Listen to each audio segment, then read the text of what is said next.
একজন ব্যক্তির রাগে, একজন প্রফেসর আলেম মানুষ, দাড়ি ছিল, রাগে দাড়ি কেটে টুপি ফেলে দিয়ে কোট আর টাই পরে এখন ঘুরে বলছে 2-4 জনকে থাপ্পড় মারেছে, পরিচয় দিয়ে থাপ্পড় মারছে। আমাকে চিনো? আমি হলাম আলেম মানুষ, তোদের অত্যাচারের কারণে এই দাড়ি কেটে ফেলেছি। এই বাংলাদেশের ইতিহাসের কথা বলছি আমি।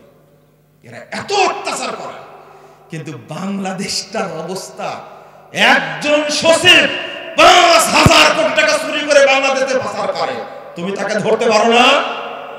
বেনজির নামে এক লোক, এই লোকটা এই কি বলবো যে সংখ্যালঘুদের জমি দখল করেছে 600 বিঘা।